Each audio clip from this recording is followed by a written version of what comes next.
Once upon a time, in ancient times of vast farmlands and winds that whispered secrets, there was a young woman named Lirena. Not long ago, she had lost her only son, a little boy taken by a sudden fever that came in the night and gave no chance to fight. Her breasts, however, remained full of milk, as if her body refused to accept the emptiness that her soul already knew so well. Lirena spent her days walking along the dirt paths, with swollen eyes from so much crying and a heart squeezed as if a heavy stone crushed it without mercy. The mornings were the hardest. She would wake up to the silence of the house that once echoed with the cries and laughter of the little one. She touched the empty cradle, ran her hands over the little clothes that still carried a scent, and felt the milk flowing, wetting her clothes, like a cruel reminder that life continued to produce what she no longer had anyone to give it to. The neighbors offered comfort with kind words and tight hugs, but nothing relieved the deep pain that lived inside her. Lirena felt that life had lost all meaning,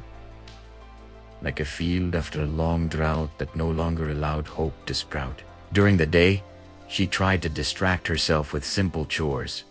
She took care of the chickens, gathered herbs in the woods, and helped in the small vegetable garden. But every task brought painful memories. The wind blowing the leaves reminded her of the lullabies she used to sing softly to her son. The butterflies that flew by seemed to mock her sadness, for they danced freely while she felt trapped in an endless suffering. Sometimes she would stop in the middle of the path and let the tears roll freely, silently asking why fate had been so cruel to such a young mother. She remembered clearly the nights when she cradled the boy in her arms, feeling his warm little body against her chest, the sweet smell of milk and sleep. Now, all of that was just a shadow. The milk that flowed uncontrollably made her cry even more, because it was as if her body was still waiting for the son who would never return. Even so, she carried on, day after day, carrying a pain that seemed to have no end. One afternoon, with a weak sun, while searching for calming herbs to soothe the pain burning in her chest, Lirena followed a little-used trail near the stream. The sound of the running water mixed with the singing of the birds, but nothing could bring peace to her spirit. It was then that she found a man with a tired look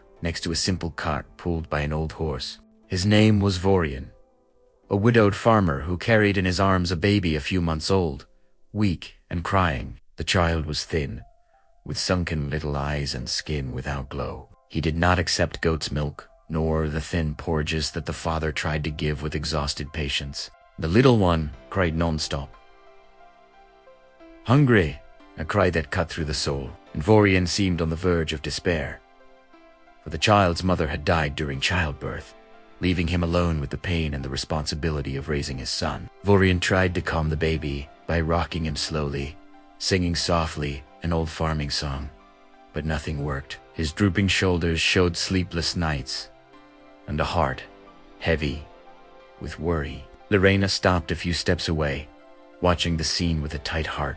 Something inside her moved deeply, as if a greater force was pushing her forward. The baby's cry echoed with the pain she carried in her own chest. Without saying many words, she approached slowly, with her heart beating strongly and her hands slightly trembling. With timid but firm gestures, Lirena offered what her body still held. Vorian, surprised and grateful, handed her the little one. The baby, feeling the warm and nutritious milk, clung to her with surprising strength and sucked with ancient hunger, as if he knew that there he would find salvation. For the first time in many days, the crying stopped completely. A sweet silence took over the place, broken only by the soft sound of sucking and the wind in the leaves. Vorian watched in silence, with deep gratitude in his tearful eyes. At that moment, without promises or plans, an invisible bridge formed between her pain and his need. The weak sun seemed to shine a little stronger over the three, as if the sky approved that unexpected encounter. The following days brought a new and gentle rhythm to Lirena's life. Every afternoon she walked to Vorian's small property, carrying in her chest the gift she still produced, the baby, who gradually received the name Eldo, sucked with increasing vigor, filling himself with strength and returning color to his previously pale cheeks, while the little one slept satisfied in her lap. Lirena and Vorian sat in the shade of ancient and thick trees, where the wind whispered old stories. She spoke softly of the longing that still burned like embers in her chest, of the nights she woke up calling her lost son's name. Vorian listened with deep respect, without interrupting, only offering a compassionate look that warmed more than any fire. He, in turn, spoke of the heavy loneliness of caring for the lands alone, of the early mornings when he rocked the crying baby and felt small before life. He also spoke of the good memories of his late wife with serene affection, without hiding the pain, but also without letting it dominate the present. Little by little, the simple daily task of breastfeeding brought a sweet and healing distraction to Lirena's heart. Seeing Eldor grow strong, smile for the first time, and grab her fingers gave her back a purpose she thought was lost forever. Vorian began to smile again, a shy smile that lit up his face marked by fieldwork. He prepared fresh herb tea for her, showed her the farm animals with pride, taught her how to better care for the plants, and told old stories of generous harvests and stars that guided travelers. Between them was born a quiet and deep admiration, which slowly transformed into something warmer and more alive. One afternoon, while the baby slept, Vorian helped Lirena harvest ripe corn. Their hands touched by accident, and neither of them pulled away immediately. There were long looks, comfortable silences, and shy laughter when the wind tousled her hair. One night, after Eldor fell into a deep sleep, Vorian touched Lirena's hand with infinite care. "You brought life to where there was only lack and darkness," he said in a voice hoarse with emotion. She felt her chest warm in a new way, different from the old pain. It was passion being born softly like the dawn, made of respect, sincere gratitude, and the honest desire to walk side by side.